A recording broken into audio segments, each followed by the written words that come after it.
What's up, guys? PokePacksNPlays here, and today we have another video for nationals, because US Nationals coming up in a few days, and I want to make sure you guys know a few viable decks that are good for nationals. Now, Wailord EX actually took second place last year at the United States National Championships, so I thought we'd revisit it with a more standard look at it, per se. So Wailord, as you can see, it has a terrible attack, terrible ability, right? But the big thing here is that health, 250 HP. That's absolutely enormous. That is so big. It's unbelievable, actually, guys. And it's so good that someone actually managed to take it in second place by just passing and taking damage and healing. And so that's kind of the goal of the deck. You're just going to take damage and you're going to heal, and you're going to find as many ways to stall and mill your opponent out of cards until you just win the game. And so we found a few ways that are effective here. So basically you're just going to use Wailord, but there are a few other walls. You have Aegislash to protect yourself against special energy, as well as Giratina to protect yourself against Mega Evolutions. These are two good walls. So a big thing people do is they'll keep stacking up cards in their hand, and let's say they have like 20 cards or 30 cards, and then they'll play an N, and basically all your work has been resetted. So to counter this, you actually play Durant, and it has the attack Chip Off.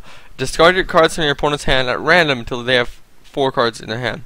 Now, last year, Enrique Avila actually decided to play Hugh, but this is better because it's random, so your opponent can't choose to conserve resources that they may have. So this is actually very strong.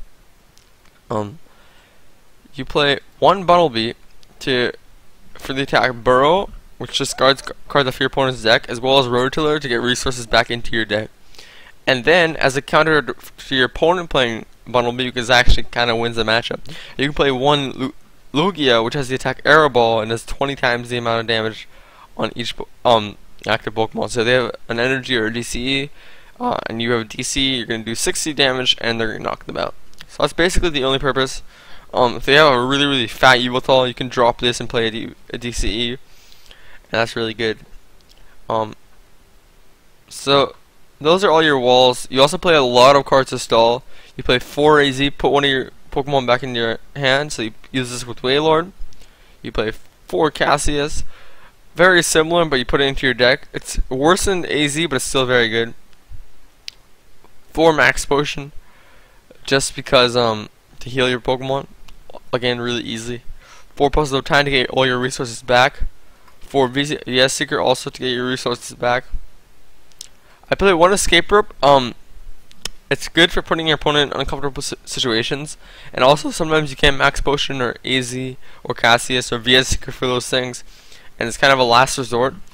You can play this for Switch. I really think this is good, just to put it back in a Wailord that has damage onto your bench to give you another option. And if they have the Lysandre, you're just wasting resources. 3 Pokemon Fan Club just to get all these Pokemon out, turn 1. 3 N, you might think this is counterproductive, to shuffle cards back into your Pokemon's deck, but sometimes they have a small hand, so this makes it so they have more cards in their hand, and also it's a good draw supporter. And later they're going to be drawing low amounts of cards in their hand, because after they take in prizes. So it's good just to it's good for a lot of reasons, and I think it's a definite shoo-in. But I actually cut some to play more Shauna, because I think Shauna is also really good, just shuffling and drawing 5 cards. And so I decided to play 3.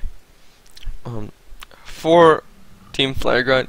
You're actually just going to discard your opponent's an energy of your opponent's active Pokemon. Really strong. That's why I play 4. 2 Skyla. This is actually really low-key good, because you can just search for whatever you want. You can search for a Rough Seas, an item, another supporter, and I just think it's a strong card, honestly. That's why I play 2, but you don't really need more than 2. You could probably also cut this to 1, but I found that the times that I do have it, it's useful in getting stuff I want, especially early against things like Trevenant where you really need it. 1 Xerosic, really good for discarding special energy on your opponent's bench or tools that they might have, like Spirit Links. You play 2 Team Rocky's Handiwork This card's really good just to mill a few cards from your opponent. I might actually cut one for a trick shovel. I'm not sure. I think 2 is pretty good, and it seems like it's pretty consistent also. Just so you don't prize it and lose because of it. You can actually do a thing where you Rocket's Handiwork, pray for like 1 or 2 heads, and then you can burrow 2 cards away. So you can actually theoretically get 6 cards in 1 turn, which is really good. You play 3 rough seas. I'm considering putting this up to 4, but I'm not sure. 3 seems like pretty solid number, but you could also definitely increase this to 4 or add a Silent Lab also if you'd like. And then I play 1 Fighting Fairy Belt. This is good because if you're playing a Lugia, for example, and you have a DCE, and your opponent's Vespa Queen has a DCE, you can attach a Fighting Fairy Belt and do 90, and that's enough for the knockout. So Fighting Fairy Belt is actually really strong. It also gives you 40 HP, which sometimes is better than Hard Charm, just because of Trevenant and things like that. You also play 2 Hard Charm, which is really good. Just reducing 20 damage is very strong as well. And 2 DCEs because it works with Durant, Lugia, and Bunnelby, and it can't hurt to be a DCE because it helps you retreat easier as well. So that's why I play 2 DCE. 2 Lysander just for selling your opponent out. And basically this deck isn't super complicated, but you have to kind of know how to play it right, and how to conserve as many resources as possible, or you're going to lose. This deck does have some losing matchups like Greninja, which is super hard, but it does have a lot of winning ones too. So if you correctly predict the meta, you're gonna have a great time. And Wailord's hard; it's really hard to mind, but if you play it right, it's really hard to beat. But it's really hard to play for like 9 rounds and plus. So I'll show you guys a game in just a second after this cut. Alright, we're just looking for our opponent right now. And hopefully we'll be able to find one soon so I can show you guys the power of Wailord. It's a very strong deck, but it suffers from some nuances. And so it's a very risky play if you're using it for nationals, but I can see you guys one of you guys going really, really far if you played this deck. And it's a very, very interesting deck. I have some issues with time. I'm going to go for heads. Hopefully I get it. Yeah, I do. I'm going to go first because going first seems favorable. It just helps you get the earlier setup, and which is very good for you. And honestly, guys, I just want to show you something right now. I'll just tell you like the best start right now. So, having a Wailord with a Hard Charm as your opening hand, that's already what you want. That's so much of what you ask for. It's just so good. It's so strong. And actually, I'll just play a Shauna. But yeah, it's just so good. Just so good. Like, that's just what you want from your opening hand. I'll drop another Wailord. Actually, no, you know what, wait a turn. Maybe Wailord is bad as an opener in this matchup, so I'll leave it alone. Maybe, and then next turn I can Fan Club. It's gonna be great. And playing on a rough sea is such a huge mistake by my opponent. He must know that I'm just gonna heal and heal and heal in this match. Maybe he's unfamiliar with the matchup, but I'm gonna be doing very little damage this game. Unless I use Lugia. This might be I'm not sure what this deck is, but Sycamore, oh, this is good for me. This might be a Mega Manectric or something like that. But yeah, this is really good for me. What does Kingdra do? Oh, okay. Yeah, so maybe doing a lot of damage with Dragon Trail. It's gonna be hard for him to knock him out. And also Manectric. So Manectric, Kingdra. I'm gonna try to discard energy, but he could probably get energy back. And this seems like a tough matchup, but I can probably still deal with it. Alright. I'm just gonna... Garantina seems like it's good in this matchup. So I'll actually I could go for an N here to get the Mega Manectric out of his hand, but he can probably still get it anyways. So I'll grab a Garantina and the surprise, which it's not. And what could be useful in this matchup? Durant eventually. So I'll just grab these two. And I don't know. I'll drop the Garantina. Even if he has a Hex, he can't knock me out. So I'm in a good position right now. I have what I want. This deck is very scary because they can get back their resources through Mega Electric, and he's gonna Mega Evolve. This sucks. Okay. I need to be able to discard his energies before he can start getting them back. Okay, Smeargle's good, yeah. So he's gonna play down Smeargle. Smeargle has an interesting ability. You can switch your basic energy from your active with a discard with a different type from your discard onto a basic. Alright, it's interesting. Alright, so I'm just gonna play an N here. Getting a new hand out. I maybe should have benched that Wailord, but it's alright.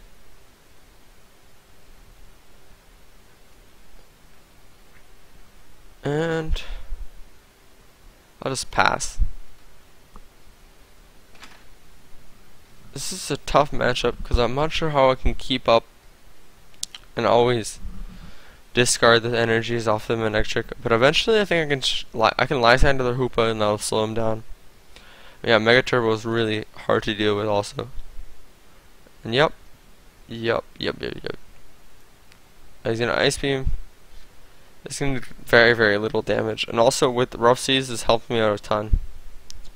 I don't get paralyzed. It doesn't really matter anyways.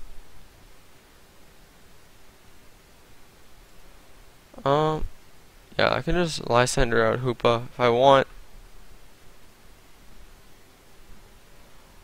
However, instead, I'll just Team Flagrant onto get a water energy, the more useful energy in this case, and just pass.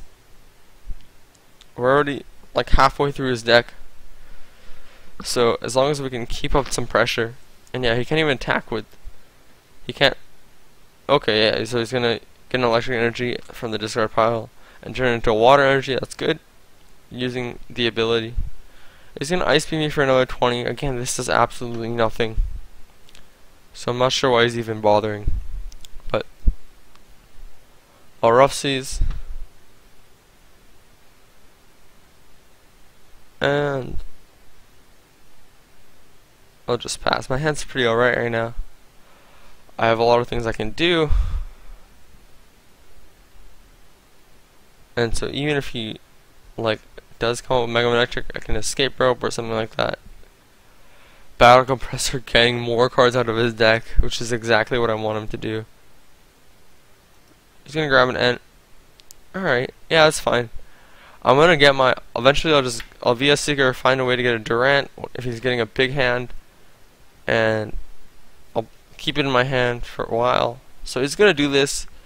This is, I guess, a good way to play against this deck, but it's really fine. Durant really helps counter it. And yeah, I have the Durant right here. So I should find a DC at some point, and I'll be good to go.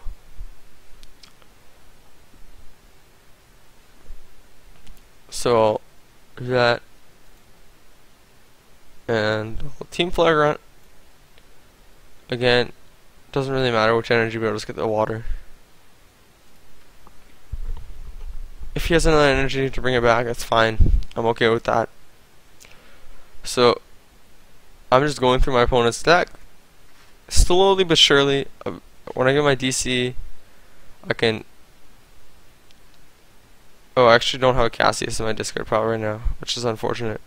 Alright, yeah, wow, he's using Sycamore. Okay, this is looking good for me, and he scoops.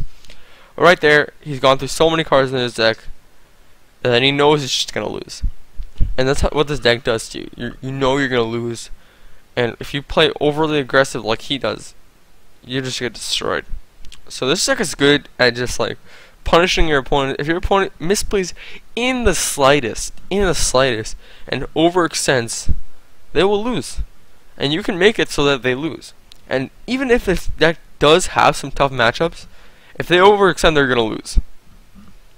And if you can punish them and play effectively and accordingly, it's hard to beat this deck unless you really know what you're doing. And even if you don't really know what you're doing, and even if they're really good, your opponents are really good, they still might play a little bit aggressively, overly aggressive, or make some stupid error that might mess them up. And that's what you want to bank on. So So even though you might play against some good opponents really late in the tournament that do know what they're doing, you can still play again around that and play well, even if they play extremely conservative. And Durant really helps with that. So thank you guys so much for watching. If you like this video, be sure to leave a like, comment, and subscribe, and I'll see you guys next time. Bye.